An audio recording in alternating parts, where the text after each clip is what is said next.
Hello everyone, back with me again, Joseph, your host, and welcome back to our channel and the Catechism for Kids. Today, we're traveling back in time, all the way to ancient North Africa, to learn about a truly inspiring woman. Her name is Saint Crispina, and her feast day is December 5th. She was a mother, she was wealthy, and she was incredibly brave. Her story teaches us what it means to have courage that comes from deep faith.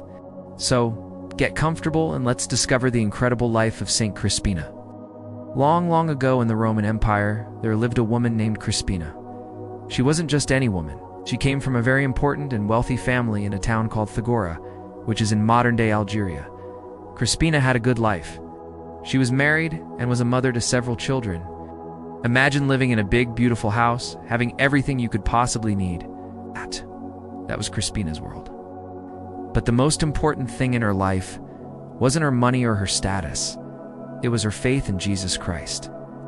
During this time, around the year 304 AD, the Roman Emperor Diocletian decided he wanted everyone in the empire to worship the Roman gods. He started what is now called the Great Persecution, a very difficult and scary time for Christians.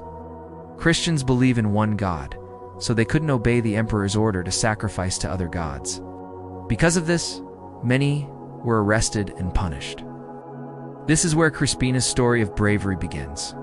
Because she was a well-known Christian, she was arrested and brought to trial in a city called Thebes. The judge, a powerful man named Proconsul Annulinus, stood before her. The courtroom was probably filled with soldiers and important officials, a very intimidating scene. Annulinus thought this would be easy, expected this rich, noble lady to be scared, and quickly agreed to his demands to save her comfortable life. Said to her, "You must obey the emperor's command, must offer a sacrifice to our gods." But Crispina stood tall. She wasn't defiant in an angry way, but with a calm and peaceful strength. She replied that she honored only one God, the true God. Annulinus was surprised. He tried to persuade her, reminding her of the law. But Crispina's heart was firm. Her faith was not something she could just put aside like a piece of clothing. It was who she was. The proconsul then tried to threaten her. He described the terrible punishments she would face if she continued to refuse. He thought talk of pain and death would surely make her change her mind. He might have even reminded her of her children, hoping that her love for them would make her give in. Imagine how hard that must have been for her, hearing those threats and thinking of her family. But Crispina's response was amazing. She told the judge, "I do not care about this present life. I am only anxious for the life of my soul, only fear eternal suffering." She knew that her life on earth was temporary, but her life with God was forever. Annulinus became frustrated. He couldn't understand her courage. To try and humiliate her, to break her spirit, he ordered the guards to shave her head. In those times, a woman's hair was a symbol of her dignity and beauty. By doing this, he was trying to shame her in front of everyone. But even this did not shake Crispina. She remained steadfast, her inner strength shining brighter than any public mockery.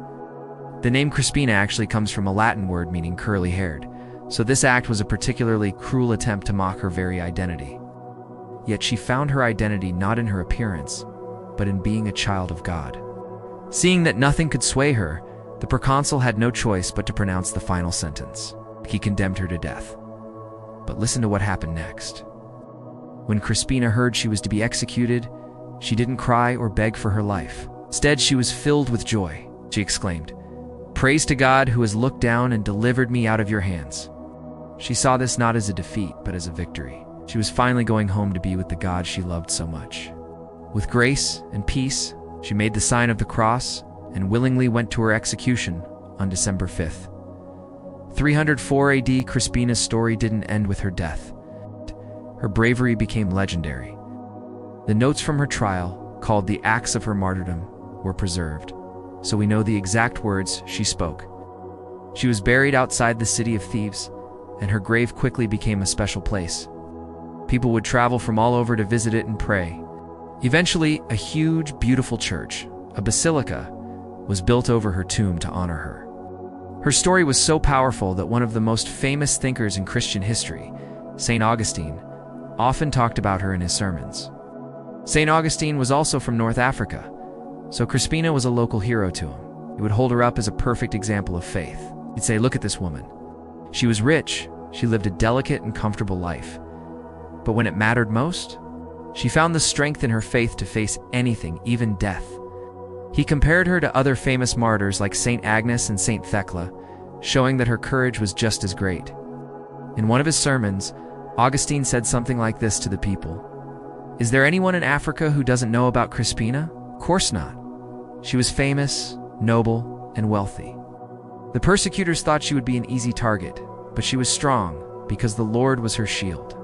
He wanted everyone to understand that our strength doesn't come from money, power, or how we look. True strength comes from our relationship with God. So what can we, especially kids, learn from Saint Crispina today? Her story teaches us a powerful lesson. True courage isn't about not being afraid. Crispina probably felt fear. She loved her children and her life, but her faith was bigger than her fear. Courage is trusting God completely, even when things are scary or difficult. She knew that God was with her, and that gave her a peace that the proconsul and his threats couldn't take away. Her life also shows us what's truly important. We can get so caught up in wanting the newest toys, the coolest clothes, or being popular. Those things are not bad. Saint Crispina reminds us that our faith and our love for God and others are the most valuable treasures we can have. They are treasures that no one can ever take from us. She was a mother who showed the ultimate love, not just for her earthly children, but for her heavenly Father. She set an example for her family and for all of us, showing that living for Christ is the greatest adventure we can ever have. Her legacy as a brave North African mother and martyr continues to inspire people all over the world. The Roman Catholic and Eastern Orthodox churches still remember and celebrate her on her feast day, December 5th. So, the next time you feel scared, or the next time you have to choose between doing what's easy and what's right, think of Saint Crispina. Remember her calm courage in that courtroom? Remember that she found joy in honoring God, no matter the cost. And know that the same God who gave her strength is with you, too, ready to give you all the courage you need. Thank you for joining me to learn about the incredible Saint Crispina. I hope her story has inspired you as much as it inspires me. If you enjoyed this video, please give it a like, share, subscribe for more stories about the amazing heroes of our faith. Take care, everyone. Stay safe and healthy as usual. See you next time, and God bless you always.